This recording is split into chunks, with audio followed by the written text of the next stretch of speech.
Hello, good morning everyone. कैसे हैं आप लोग? सब ठीक ठाक। आज का हमारा चर्चा का विषय है एडवर्स ड्रग रिएक्शंस या एडवर्स ड्रग इफ़ेक्ट। ओके, तो फिर इस चैप्टर में हम लोग ये समझेंगे कि जो ड्रग हम लोग लेते हैं उसका क्या क्या इफ़ेक्ट हमारे बॉडी में आ सकता है। ओके, तो सबसे पहले हम लोग इस टर्म से चालू करते हैं कि ये जो टर्म आपको दिख रहा है एडवर्स, फिर क्या है ड्रग। ड्रग के बारे में तो सब लोग जानते हैं क्योंकि उन्होंने पढ़ रखा है। इफ़ेक्ट वही जो असर वो दिखाता है। एडवर्स का मतलब क्या होता है? कोई भी ऐसा हार्मफुल इफ़ेक्ट जो उसको ड्रग को नहीं दिखाना था बट वो दिखा रहा है। ओके, ड्रग को हम जब रूट ऑफ एडमिनिस्ट्रेशन से किसी भी रूट से जब हम लोग उस ड्रग को लेते हैं तो फिर वो सपोज़ हम लेते हैं पैरासीटामोल अगर ले रहे हैं, सबसे कॉमन एग्जांपल। तो अगर पैरासीटामोल हम लोग ले रहे हैं उसका काम क्या है? हमें फीवर को रिड्यूस करने का काम है ना। बट उस वो एडवर्स इफेक्ट क्या दिखा रहा है कि फीवर को तो रिड्यूस कर रहा है बट साथ साथ में हमारे स्टमक में क्या कर रहा है? वो कॉन्स्टिपेशन भी कर रहा है। ओके, तो ये हुआ उसका एडवर्स ड्रग इफेक्ट। मतलब हमारा इफेक्ट ये दिखाना नहीं चाहिए बट वो ये इफेक्ट को दिखा रहा है और वो ऐसा इफेक्ट है जो हमारे बॉडी के लिए हार्मफुल है ना। और फिर एडवर्स में दो तरह के इफेक्ट्स आ सकते हैं, एक हार्मफुल भी हो सकता है, एक हेल्पफुल भी हो सकता है। तो फिर आज हम लोग हार्मफुल के बारे में जानेंगे। तो सबसे पहले इसका डेफिनेशन से शुरू करते हैं कि कोई भी ऐसा अनडिज़ायरेबल या अनइंटेंडेड कंसिक्वेंस, ठीक है, कि मतलब कंसिक्वेंस मतलब जो एक्शन शो हो रहा है हमारे बॉडी में ड्रग के एडमिनिस्ट्रेशन के बाद, तो उसको हम कहते हैं क्या? Adverse drug effect. मतलब अनडिज़ायरेबल मतलब उस इफेक्ट को हम चाहते नहीं है, और अनइंटेंडेड मतलब हमें पता भी नहीं है और फिर वो हमारे बॉडी में हो रहा है। ओके, इसमें क्या क्या हो सकते हैं? नॉक्सियस इफेक्ट हो सकते हैं, इसमें सीरियस भी हो सकते हैं या फिर फैटल, आपकी जान भी जा सकती है उस साइड इफ़ेक्ट की वजह से। ओके, जैसे कि अगला क्या है अपना, इसका कोई भी नॉक्सियस चेंज मतलब जो हमारे बॉडी में अनडिज़ायरेबल चेंज है उसको हम लोग किस वजह से हो रहा है? ड्रग की वजह से हो रहा है। ओके, तो फिर occurs at doses normally used is man requires treat. अगर वो जो साइड इफ़ेक्ट आ रहा है हमारे बॉडी में उसको अगर हम लोग किसी भी तरह नॉर्मल डोज भी लेते हैं, सपोज 600 mg हम ले रहे हैं पैरासीटामोल, तो उससे नॉर्मल डोजेस पे भी हम ले रहे हैं तो भी क्या हो सकता है? उसका हमारा ड्रग का साइड इफ़ेक्ट आ सकता है। तो फिर उसके साइड इफ़ेक्ट के लिए भी हम लोग क्या कर सकते हैं? उस ड्रग को क्या करेंगे? हम लोग कम डोज में लेंगे या तो उस ड्रग को बिल्कुल यूज़ ही नहीं करेंगे। ओके, अगर उसका साइड इफ़ेक्ट हमारे बॉडी में कुछ ज़्यादा होता है, जैसे कुछ लोगों को एलर्जी भी होती है ना, कि जैसे कुछ ड्रग को वो लोग लेते हैं उनके बॉडी में क्या होने लगता है? बिल्कुल छोटे छोटे छोटे से रैशेज़ आने लगते हैं। तो फिर वो क्या करेंगे? वो उस ड्रग को कंज्यूम नहीं करेंगे। जैसे किसी को हिस्टामिन से एलर्जी होगी, है ना, अलग अलग ड्रग से एलर्जी होती है अलग अलग लोगों को। जैसे ठेठी भाषा में बात करें तो किसी को बैंगन से एलर्जी होती है ना। बैंगन बोलते हैं ना लोग कि नहीं खाना चाहिए, क्यों? क्योंकि उनको फंगल इन्फेक्शन बढ़ने लगता है। तो फिर वो हम लोग क्या करते हैं? उसको या तो बिल्कुल ही रिमूव कर देते हैं अपने डाइट से या फिर उसको बिल्कुल रिड्यूस कर देते हैं। तो उसी तरह से हम लोग ड्रग के लिए भी अप्लाई होता है। तो फिर जो भी ड्रग हम कंज्यूम करते हैं किसी भी रूट से लेते हैं वो कुछ एडवर्स इफेक्ट प्रोड्यूस करता है, चाहे वो ड्रग को हम लोग किसी भी रूट से दें। और फिर जब भी हम कोई ड्रग लेते हैं तो फिर वहाँ पर एक रिस्क लेते हैं हम लोग। रिस्क होता है क्या? कि कोई साइड इफ़ेक्ट ना दिखा दे, यही रिस्क होता है। ओके, तो फिर इसमें क्या होगा कि ड्रग को तो भाई हमको लेना है क्योंकि हमारी तबीयत में प्रॉब्लम है तो फिर हमें तो लेना पड़ेगा। तो फिर जो हमारा मैग्नीट्यूड ऑफ रिस्क होता है, मैग्नीट्यूड ऑफ रिस्क, उसको हम लोग को कंसिडर करना पड़ता है कि कितना ज़्यादा हम लोग रिस्क ले सकते हैं। ठीक है, कैसे? कि हम लोग को देखना है क्या? Magnitude of expected therapeutic benefit, कि कितना ज़्यादा हमले बेनिफिट हो रहा है उस ड्रग से। अगर उसका बेनिफिट ज़्यादा है तो फिर हम उस ड्रग को लेंगे और उसके साइड इफ़ेक्ट के रोकने के लिए उस ड्रग की कम डोज लेंगे, या फिर उस ड्रग को जो साइड इफ़ेक्ट शो हो रहा है उसके लिए कोई अलग से हम लोग ड्रग लेंगे। ठीक है, तो उससे हम लोग को पता चलेगा कि अगर उसका इफ़ेक्ट हमें अच्छा देखने को मिल रहा है तो फिर हम उस ड्रग को क्या करेंगे? यूज़ करेंगे। अगर उसका इफ़ेक्ट उतना नहीं है, उससे ज़्यादा उसका क्या साइड इफ़ेक्ट ही शो हो रहा है, ओके, तो फिर उस ड्रग को हम लोग नहीं लेंगे। फॉर एग्ज़ाम्पल, हाँ, अगर कोई बंदा जिम जाता है तो उसको क्या लेना पड़ता है? प्रोटीन शेक, प्रोटीन पाउडर, है ना। तो फिर उसमें बहुत तरह तरह के होते हैं। तो फिर कोई एक ऐसा प्रोटीन पाउडर रहता है जो कि क्या करता है? उसको फॉर एग्ज़ाम्पल उसके डाइजेशन को क्या कर दे रहा है? वो स्लो कर दे रहा है ना। और फिर उसको जो वो वाला प्रोटीन पाउडर जो वो ले रहा है वो उतना इफेक्ट भी नहीं दिखा पा रहा, तो बंदा वो क्या करेगा, उस प्रोटीन पाउडर को क्या करेगा, नहीं लेगा, उसके जगह पे कोई और लेगा। तो फिर बस यही है, मैग्नीट्यूड ऑफ रिस्क। और किस पे डिपेंड करता है, magnitude of expected therapeutic effect, मतलब कितना इफेक्ट हमें बॉडी में दिखा रहा। प्रोटीन पाउडर ले रहे हैं, हमारा बॉडी में कुछ ग्रोथ ही नहीं हो रहा है, उल्टा उसका साइड इफेक्ट ही हमें देखने को मिल रहा है कि कॉन्स्टिपेशन हो रहा है, डाइजेशन स्लो हो जा रही है, तो फिर हम उस ड्रग को नहीं लेंगे। ओके, या फिर उस ड्रग को लेंगे, इसी पे डिपेंड करता है। ओके, एडवर्स ड्रग इफेक्ट बहुत ज़्यादा लोगों में पॉसिबल है, क्योंकि ऐसा नहीं है कि आपको बिल्कुल ही नहीं देखने को मिलता है। 10 से 25% तक लोगों में जो कि ड्रग को कंज्यूम करते हैं उनको देखने को मिलता है। ओके, अलग अलग क्लिनिकल स्टेज में हमने जाना है। तो फिर वो हमें कैसे कैसे देखने को मिलता है, या तो उस ड्रग को हम लोग तुरंत देखने को मिल जाएगा, जैसे हम लोगों ने अभी ड्रग लिया और फिर बिल्कुल तुरंत देखने को मिल जाएगा, या फिर लंबे समय के बाद, जैसे 1 से 2 साल के बाद हमारा ड्रग अपना असर दिखा रहा। फॉर एग्जांपल कि प्रेगनेंसी के केस में कोई ड्रग ले रहे हैं तो फिर वो बड़े लंबे समय तक लेते हैं, 9 महीने साल भर के हिसाब से लेते हैं। तो फिर उससे क्या हो सकता है, किसी फीमेल के वो हो सकती है क्या, हेल्दी हो सकती है ज़्यादा ही, या फिर वो उसके अंदर फैट का डिपोजिशन हो सकता है। तो फिर ये भी क्या हुआ, उसका एक साइड इफेक्ट ही हुआ है ना, कि उस ड्रग की वजह से वो क्या हो गई है, उसके बॉडी फूल गया है।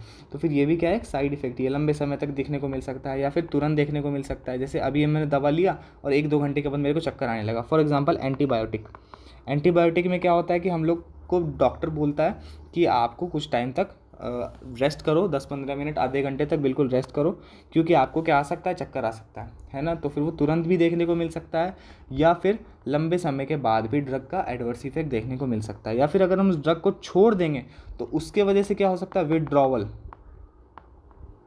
विड्रॉवल सिम्टम्स की वजह से भी हमें देखने को मिल सकता है। जैसे कि एक इंसान था जिसको भी क्या होता रहता था, बॉडी में उसकी हिस्टामिन की रिलीज़ बहुत ज़्यादा होती थी। हिस्टामिन की रिलीज से क्या होता है, हमारे बॉडी में फ्लूइड्स का फ्लो ज़्यादा होता है। फ्लूइड्स का फ्लो जैसे कि क्या, नोज़ में क्या होता है, ये नोज़ रनी नोज़ हो सकता था उसका, या फिर अलग अलग तरह की प्रॉब्लम हो सकती थी हिस्टामिन से। अगर वो रोज़ क्या खा रहा है, अपना सिट्रिजिन एक टैबलेट है, वो रोज़ उस सिट्रिजिन को खा रहा है और अचानक से उस सिट्रिजिन को क्या कर देगा, वो छोड़ देगा, तो फिर उसका बॉडी क्या करेगा, वो विड्रॉवल सिम्टम्स दिखाएगा कि छोड़ दिया है, तो फिर उसको हिस्टामिन और ज़्यादा रिलीज़ होगा। ओके, तो वो क्या डिपेंडेंस भी क्रिएट करता है ड्रग पे। तो एडवर्स ड्रग रिएक्शन को हम लोगों ने 2 पार्ट्स में बांटा है। पहला है क्या अपना type A and type B. Type A में क्या होता है अपना प्रेडिक्टेबल, मतलब हमें पता है कि क्या क्या इसके साइड इफ़ेक्ट्स हमें देखने को मिल सकते हैं। और टाइप बी में क्या होता है अपना अनप्रेडिक्टेबल। इसको और किस नाम से जाना जाता है, augmented reaction. And type B को बिजार रिएक्शंस के नाम से जाना जाता है। ऑगमेंटेड रिएक्शन किस वजह से देखता है कि जैसे कि ड्रग हम लोग ले रहे हैं उसका कोई फार्माकोलॉजिकल प्रॉपर्टी होगा। ओके, जैसे कि उसमें फॉर एग्जांपल क्विनिडीन है या फिर क्विनीन है। तो क्विनीन से क्या होता है आपका, क्विनीन से आपका क्या है, एंटी मलेरियल ड्रग है। और क्विनिडीन क्या करता है, हमारे हार्ट को डायलेट करता है ना, हार्ट के वेजल्स को।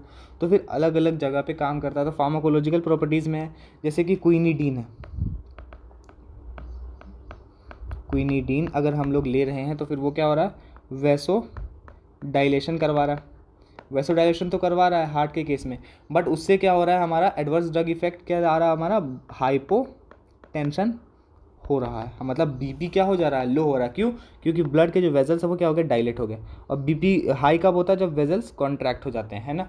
तो बीपी क्या हो रहा है, लो हो जा रहा है। तो ये उसका एडवर्स ड्रग इफेक्ट है। मतलब हमें पता है क्विनिडीन अगर हम लेंगे तो फिर हमारा हार्ट वाला जो ड्रग है, कार्डियक स्टिमुलेंट है, वो क्या करेगा, वैसोडाइलेशन करवाएगा और उससे हाइपोटेंशन क्रिएट हो रहा है, मतलब हमें पता है। या फिर एक और एग्जांपल क्या है, हमारा एंटीबायोटिक अगर हम लोग लेते हैं, एंटीबायोटिक लेते हैं तो फिर हमें डॉक्टर क्या बोलता है, कुछ टाइम के लिए आप लोग रेस्ट करो। क्यों, क्योंकि आपको क्या आ सकते हैं, चक्कर आ सकते हैं।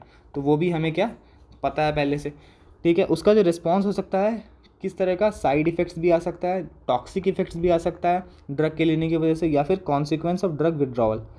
या फिर ड्रग को अगर हम छोड़ रहे हैं उसके बाद भी हमें पता हो सकता है कि ये ड्रग अगर आप छोड़ोगे तो आपको ये तरह के प्रॉब्लम्स का सामना करना पड़ेगा। ओके, ये सब हमें पहले से पता होता है। ये होता है हमारा ऑगमेंटेड या फिर प्रेडिक्टेबल या फिर टाइप ए। ओके, ये मोस्ट कॉमन है, सब में ऑलमोस्ट देखा जाता है, और फिर इसको आराम से हम लोग प्रिवेंट भी कर सकते हैं और रिवर्सिबल भी है। ओके, तो इसको हम लोग ठीक भी कर सकते हैं, इसको हम लोग रोक भी सकते हैं, और ये अगर प्रॉब्लम हो रही है तो फिर वो उसको हम लोग दोबारा से रिवर्स डाउन कर सकते हैं। अगला है क्या अपना बिजार रिएक्शन।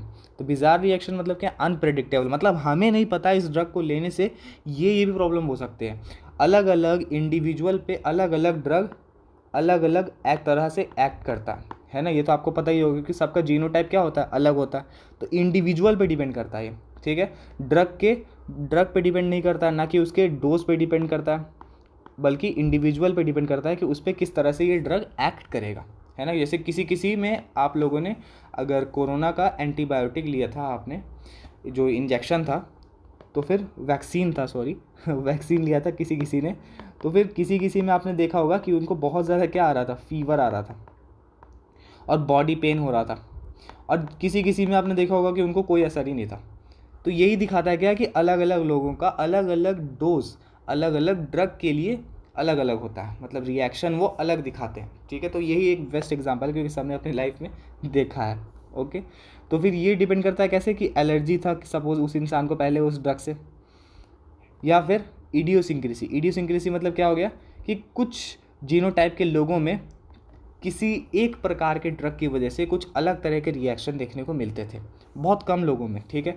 जैसे कि बार्बिचूरेट्स का केस था। बार्बिचूरेट्स कुछ लोगों में क्या करवा रहा था, CNS डिप्रेशन करवा दे रहा था, ठीक है। ये था एक केस इडियोसिंक्रेसी का, है ना। मतलब कुछ ही लोगों में ये देखने को मिलता है बिजार रिएक्शन, लेस कॉमन है, मतलब बड़ा कम लोगों में ये देखने को मिलता है। और डोज से इसका कोई लेना देना नहीं है, क्योंकि इसमें क्या एलर्जी आ रहा है और इडियोसिंक्रेसी आ रहा है, क्योंकि ह्यूमन का जीनोटाइप पे बेस्ड होता है, और ये बहुत ज़्यादा सीरियस है। और मतलब अगर कोई इफेक्ट इसमें साइड इफेक्ट आ रहा है तो बिल्कुल उस ड्रग को हमने नहीं लेना है, विड्रॉवल ऑफ द ड्रग, मतलब ड्रग को हम उस ड्रग को नहीं कंज्यूम करेंगे अगर हमें उस ड्रग से किसी तरह की प्रॉब्लम हो रही है, ओके। अगला है क्या अपना, can be predicted and prevented, अगर हमें उस इंडिविजुअल का जीनोटाइप पता है या फिर जेनेटिक हमें उसका पता है कि हाँ इसके पहले पूर्वज में कोई हेमोफीलिया नाम की बीमारी थी, या फिर कुछ अलग अलग जीनोटाइप हमें उसका पता है, तो फिर हम इसको ड्रग को नहीं दे सकते हैं, ठीक है। तो फिर हमें पता है कि वो ड्रग इस पर कैसे एक्ट करेगा। एंड सूटेबल टेस्ट हम कंडक्ट कराएंगे उस इंडिविजुअल के लिए, जाकि हमें उससे पता कर सके। जैसे कि कैंसर में आप लोगों ने देखा होगा कीमोथेरेपी में क्या होता है, बहुत तरह तरह के ड्रग्स हम लोग बॉडी में एडमिनिस्टर करवाते हैं। क्यों? क्योंकि हमारा कैंसर सेल को क्या करना पड़ता है, किल करना पड़ता है। उसी में हम लोग क्या करते हैं, उसका जीनोटाइप भी स्टडी करते हैं कीमोथेरेपी में, ओके। अब देखते हैं क्या severity of adverse drug effect, मतलब क्या क्या इफेक्ट देखने को हमें मिल सकते हैं drug reactions, adverse drug reactions में।